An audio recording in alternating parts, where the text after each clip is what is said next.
नमस्कार मंडळी, तुम्हा सर्वांचं नवीन एका व्हिडिओमध्ये खूप खूप स्वागत आहे. आज मस्त मधल्या वेळेस खाण्यासाठी चटपटीत असा कुरकुरीत पदार्थ करणार आहोत बरे का. टॅमॅटो आणि बेसन वापरून. चला मग हा कुठला पदार्थ आहे वेळ न करता आजच्या व्हिडिओला सुरुवात करूया. सुरुवातीला आपल्याला लागणार आहे आज मेन साहित्य ते म्हणजे टॅमॅटो. तर इथं बघा छान लाल बुंद टॅमॅटो घेतलेत. जास्त बिळबिळीत अशी टॅमॅटो घ्यायची नाही, छान घट्ट टॅमॅटो अशी घ्यायची बघा. आता ही टॅमॅटो ना मी धुवून अशी पाणी निथळून घेतलेत. आता ही टॅमॅटो पुसून घेणार आहे. अगदी तुम्हाला जास्त टॅमॅटो दिसत असली तरी सुद्धा संपूर्ण टॅमॅटो वापरणार नाही, 4 इतकीच टॅमॅटो वापरणार आहे. अगदी तुमच्याकडे मोठ्या मोठ्याले जर टॅमॅटो असतील का नाही तर अगदी 2 टॅमॅटो वापरला तरी सुद्धा चालेल. आता काय करायचे, टॅमॅटो आपल्याला चिरून घ्यायचे आहेत, अगदी रफली चिरून घ्यायचे. कारण आपण ना हे टॅमॅटो मिक्सरला बारीक करून घेणार आहोत. आपल्याला ना टॅमॅटोची प्युरी करून घ्यायची आहेत, म्हणून इथं मी असे रफलीच टॅमॅटो चिरून घेतले. त्याच वेळा बघा अति टॅमॅटो जास्त पिकलेला किंवा बिडबिडीत असेल ना तर आतमध्ये किडे असतात, त्याच्यामुळे टॅमॅटो हा घट्ट घ्यायचा आहे बघा. आता मिक्सरचं भांडे घेतलंय आणि जी आपण टॅमॅटो रफली चिरली होती ती सगळी या मिक्सर जारमध्ये घालून ना जरा सुद्धा पाणी घालायचं नाही आपल्याला ह्याच्यामध्ये. मस्त एकदम जमेल तशी बारीक टॅमॅटोची आपल्याला प्युरी करून घ्यायची आहे. टॅमॅटोला स्वतःच असं पाणी असतं, त्यामुळे वरून पाणी घालण्याची जरूरत पडत नाही. आता मिक्सरला आपण वाटून घेऊयात. बघू शकता एकदम छान एकदम स्मूथ असं इथं आपण टॅमॅटोची प्युरी करून घेतले.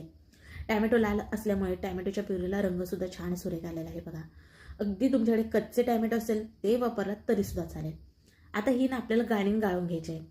का गाळून घ्यायचे तर ना टॅमॅटोचे बघा एकसारखं काही बारीक वाटलं जात नाही. बघू शकता तुम्हाला इथं मध्ये मोठे तुकडे दिसत असेल, त्यामुळे ना आपल्याला हा टॅमॅटो गाळणीने गाळून घ्यायचा आहे. आणि हा जो टॅमॅटोचा वर चोथा चाळणीमध्ये उरतो ना तो बिलकुल सुद्धा टाकायचा नाही. तुम्ही सूप करण्यासाठी वापरू शकता किंवा कुठल्याही एखाद्या भाजीमध्ये वापरू शकता. मस्त बघा इथं आपला हा टॅमॅटोचा रस काढून झालाय किंवा टॅमॅटोची प्युरी सुद्धा म्हणू शकता. अगदी लाल असा रंग आलेला आहे बघा, कारण टॅमॅटो पिकलेली होती का नाही म्हणून. आता आपल्याला लागणार आहे बेसन पीठ. इथं ना मी घरी केलेलं बेसनचं पीठ घेत आहे. अगदी तुम्ही विकतचं बेसन पीठ वापरलात तरी सुद्धा चालेल. बेसन पीठ आपण मोजून घेणार आहोत. तर बघा 2 कप इतकं बेसनचं पीठ घेणार आहे. मेजर कपनी इथं मी मोजून घेत आहे. अगदी तुम्ही वाटी पेला ह्याने मोजून घेऊ शकता. कुठलंही साहित्य जर मोजून घ्यायचं असेल ना तर जास्त दाबून दाबून भरायचं नाही, अगदी वरून ना अलगद हाताने फिरवून असं आपल्याला भरून घ्यायचं आहे. आता हे जरी घरी बेसनचं पीठ केलं असलं तरी सुद्धा चाळून घेत आहे, कारण ह्याच्यामध्ये गुठळ्या होतात ना म्हणून. आता बेसन पीठ एका भांड्यामध्ये इथं आपण चाळून घेतलंय. आता बाकीचं ह्याच्यामध्ये कोरडे जिन्नस घालून घेऊयात. ते म्हणजे बघा 1 चमच नाही इतकं मिरची पावडर घातली, रंग छान येतो म्हणून. थोडीशीच हळद जास्त वापरायची नाही बरं का, पाव चमच इतकीच वापरले. चवीनुसार मीठ साधारण 1 अर्धा चमच इतकं. बेसन पीठ वापरलं ते पचायला जरा जड असतं का नाही, म्हणून इथं ना मी थोडंसं हिंग वापरलेलं आहे. नंतर आमचूर पावडर अर्धा चमच इतकी. आता बघा इथं ओवा ना मी ह्या खलबत्त्यामध्ये जरा कुटून घेतलाय बरं का, आणि हातावरती असा चोळून घालत आहे. नेहमी ओवा हा कुटून घेऊ शकता किंवा मिक्सरला बारीक करून त्याची पावडर घालू शकता.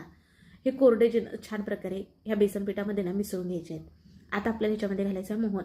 तर मोहन बघा पोहे खायचे ना 3 चमचे इतकंच तेल गरम करून घेतलेलं आहे आणि इथं घालून घेत आहे. अति जास्त सुद्धा तेल कडकडीत गरम करायचं नाही आणि जास्तीचं तेल सुद्धा वापरायचं नाही. तुम्हाला बघा आत्तापर्यंत आपण कुठली रेसिपी करत आहोत हे नव्हतं सांगितलं. तर आज आपण इथं करत आहोत छान चटपटीत टॅमॅटोची शेव, त्याचबरोबर टॅमॅटोची पापडी हे आपण करत आहोत. आणि त्या शेव आणि पापडीपासून चटपटीत मस्त मधल्या वेळेत खाण्यासाठी चिवडा करणार आहोत बरं का. छान प्रकारे बघा पिठाला ना मोहन सोडून घेतलं. पिठाची अशी मूठ बांधली पाहिजे बघा, म्हणजे हे मोहन छान लागले समजायचं. हाताने चोळून घ्यायचं म्हणजे पिठाला ना सगळीकडे मोहन लागलं जातं. आता आपल्याला इथं पाणी नाही वापरायचं. आता आपण हा टॅमॅटोचा जो रस काढला का नाही तो थोडा थोडा घालून ह्या टॅमॅटोच्या रसामध्ये ना पीठ मळून घ्यायचं आहे. तसं बघायला गेलं तर टॅमॅटो काही इतकी जास्त आंबट नसतात, त्याच्यामुळे इथं मी आमचूर पावडरचा वापर केला बघा. म्हणजे कसं ही शेव ना छान चटपटीत आणखीन छान चवीला लागेल म्हणून. एकदम जास्त प्युरी वापरायची नाही, थोडी थोडी करूनच घालायची आहे. अति जास्त हे पीठ ना पातळ मळायचं नाही बघा, थोडंसं घट्टसरच असं म्हणून घ्यायचं आहे. ओवा बघा खलबत्त्यात कुटून घातला किंवा मिक्सरला बारीक करून घाला असं सांगितलं, कारण आपण ह्याची बारीक शेव पाडणार आहोत. मग सोऱ्यातनं ना ती शेव पडायला हवी. जर मध्येत कुठं ओव्याचा कण आला तर तिथून शेव पडणार नाही, म्हणून तुम्हाला ही टिप्स सांगितली. बघा आता थोडं थोडं टॅमॅटोची प्युरी घालून इथं हे पीठ मळून घेतलं. थोडंसं तेल घालून पुन्हा मळून घेत आहे, कारण बेसन पीठ किती चिकट असतं हे तर तुम्हाला माहितीच आहे. छान प्रकारे इथं आपलं हे पीठ मळून झालंय. जेवढी आपण टॅमॅटोची प्युरी केली किंवा जेवढा रस केला तेवढा सगळा वापरलेला नाही, अगदी एक 4 ते 5 चमचे इतका उरलाय. आणखीन तुम्ही बेसनचं पीठ ह्याच्यामध्ये घालून ही सुद्धा टॅमॅटोची प्युरी ना वापरू शकता. ही टॅमॅटोची प्युरी काही वाया जाणार नाही, मी एखाद्या भाजीमध्ये वापरेल.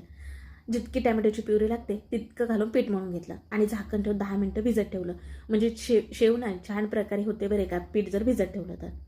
आता शेव करण्यासाठी बघा आणि पापडी करण्यासाठी इथं पापडीची चकती घेतली, ती बाजूला ठेवले आणि शेवची चकतीमध्ये माझ्याकडे 2 आहेत बघा. एक नंबर आणि एक 2 नंबर. तर 1 नंबरची इथं चकती घालून घेतली. एक प्लेन बाजू असते ना ती आतल्या बाजूला आणि खडमडीत जी शेवची चकतीची बाजू असते ना ते बाहेरल्या बाजूला असं घालून घ्यायचं आपल्याला. सुरुवातीला आपण शेव करणार आहे म्हणून इथं शेवची चकती घालून घेतली. आता सोऱ्यामध्ये का नाही आतल्या बाजूने सगळीकडे तेल लावून घेतलंय म्हणजे आपलं बेसन पीठ चिटकायला नको म्हणून. आता जे आपण पीठ मळलं का नाही त्याच्यातलं बघा 2 भाग करून घेतलेत. एका भागामध्ये जास्त असं बेसनचं पीठ, दुसरा भाग आहे जरा कमी बेसनचं पीठ ठेवलं म्हणजे त्याची आपण पापडी करणार आहोत. आणि ह्या ज्या पिठाची आहे ती आपण सगळी शेव करून घेणार आहोत. बघा पिठाचा गोळा छान प्रकारे सोऱ्यामध्ये घालून सोऱ्या हा पॅक करून घेतला. चला आता आपण गॅसकडे वळून ना शेव करून घेणार आहोत. मला ना सोऱ्या असा उलटा करून बघायचा. बघा सगळ्या ह्याच्यातनं शेव बाहेर येते. आता ना गॅसवरती मी अगोदरच तेल गरम करायला ठेवलं होतं. बघा तेल आपलं गरम आहे. जास्त धूर उठूसपर्यंत तेल गरम करायचं नाही किंवा तेल ना कोमट म्हणतो ना आपण तसं सुद्धा गरम ठेवायचं नाही. मीडियम गरम असावं. तेल जर तुमचं गरम नसेल तर ही शेव ना तेलकट होते आणि जास्त कडकडीत जर तेल गरम असेल तर शेव ही कडक होते, कुसकुशीत किंवा कुरकुरीत म्हणतो का नाही तशी होत नाही.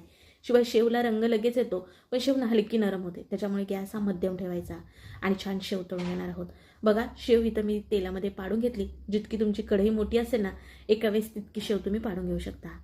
आता काय तेलामध्ये ही शेव सेट झाली की अलटी पलटी करून ना छान प्रकारे आपण ही तळून घेणार आहोत.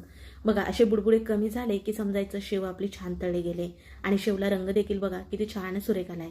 आता तळलेली शेव ना आपण बाजूला म्हणजेच की खाली काढून घेऊयात.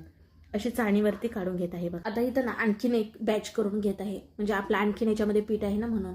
अगदी तुम्ही मोठ्या चकतीने ना मोठी शेव पाडून घेतलात तरी सुद्धा चालेल. अशी बारीक शेव असेल ना तर ती लगेच तळली जाते. छान चुरचुरीत म्हणतो ना आपण कुरकुरीत तशी लागते बरे का. आणि दिसायला देखील छान दिसते बघा. बघा ही देखील शेव आपली तळून झाली. आता का नाही आपण पापडी करून घेणार आहोत. त्याच्यासाठी बघा चकती होती ना ती इथं बदलली. पापडीची जी चकती असते बघा सोऱ्यामध्ये ती इथं घालून घेतली आणि जे उरलेलं आपलं बेसनचं पीठ होतं ना ते घालून सोऱ्या पुन्हा एकदा छान प्रकारे पॅक करून घेतला. आता आपण पापडी करून घेऊयात. बघा सेम अशा पद्धतीने सोऱ्या फक्त तुम्हाला गोल गोल असा फिरवून घ्यायचा आहे.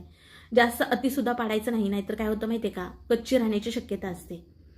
जितकी कढईमध्ये मावते तितकीच ही पापडी पाडून घ्यायची आणि का नाही तेलामध्ये सेट झाली की आपण पलटी करून मध्यम गॅसवरती तळून घेणार आहोत. त्या अगोदर बघा असाच व्हिडिओ शेअर केला जे की ना आपण केळी सोऱ्यामध्ये घालून ना शेव आणि ही पापडी केली आणि त्याच्यापासून चिवडा केला.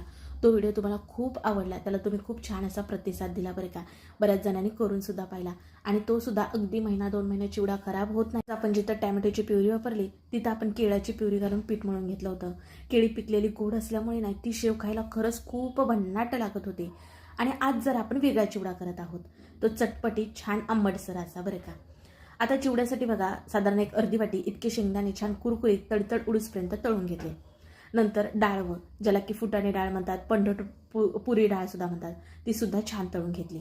नंतर चिवडा म्हणलं की कढीपत्ता हा आलाच. कढीपत्ता सुद्धा छान चुरचुरीत होईपर्यंत तळून घेतला. त्याचबरोबर लसणाच्या काही पाकळ्या बघा त्याच्यावरचे साल काढायचं नाही. लसूण फक्त आदू आपल्याला करायचं आहे, जरा ठेचून घ्यायचा आहे आणि तो सुद्धा तळून घ्यायचा आहे. अगदी छान लालसर तांबूस रंग होईपर्यंत तळून घ्यायचा आहे म्हणजे छान लसणाचा फ्लेवर येतो आणि खायला देखील लसूण ना छान लागतो. आता सर्व जिन्नस तळून घेतलेत बघा. चला आता आपण ह्याच्यापासून चिवडा कसा करायचा ना ते पाहूयात. बघा जेवढी आपण शेव केली त्यांनी पापडी केली होती ना ती इथं ह्या भांड्यामध्ये काढून घेतले. आता इथं मी ज्यावेळेस चुरून घेते त्यावेळेस तुम्हाला अंदाज येतच असेल किती कुरकुरीत झालाय. रंग देखील खूप छान आलाय आणि तुम्हाला खरं सांगू का एकदा जर तुम्ही केलात ना तर आवर्जून संपला नाही तोपर्यंत तुम्हाला करून ठेव असं म्हणतील. एवढा जबरदस्त हा चिवडा होतो. आता तुम्ही आवाज तर ऐकला, आवाजावरून अंदाज आलाच असेल किती कुरकुरीत झाले. आता सर्व भाजलेले जिन्नस घालून घेऊयात. ते म्हणजे शेंगदाणे, फुटाणे, त्याचबरोबर भाजलेला कढीपत्ता. इथं एक साधारण चमचभर इतके मी आमचूर पावडर घालत आहे. थोडेसे मसाले घालते म्हणजे आणखीन छान चिवडा आपला खायला लागतो. अर्धा चमच इतकं लाल तिखट भरून घातलेलं आहे. थोडंसंच मीठ भरभरून घेतलं आणि गरम गरम असतानाच घालायचं म्हणजे ते त्याला छान चिटकलं जातं.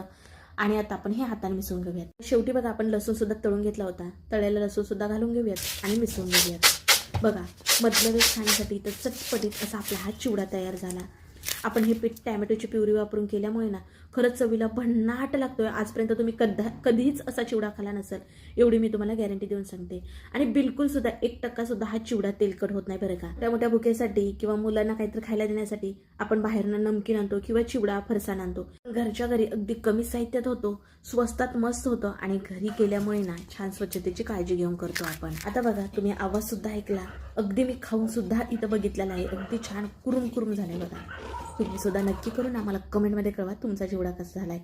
व्हिडिओ जरा सुद्धा आवडला तर पटकन एक लाईक ठोका. व्हिडिओ शेअर सुद्धा करा तुमच्या मित्रमैत्रिणी परिवारामध्ये, म्हणजे ते सुद्धा करून पाहतील. आणि हो, असे छान व्हिडिओ पाहण्यासाठी आवर्जून आपल्या चॅनलला सबस्क्राईब करा. चला पुन्हा भेटू अशा नवीन एका रेसिपीमध्ये. तोपर्यंत बाय.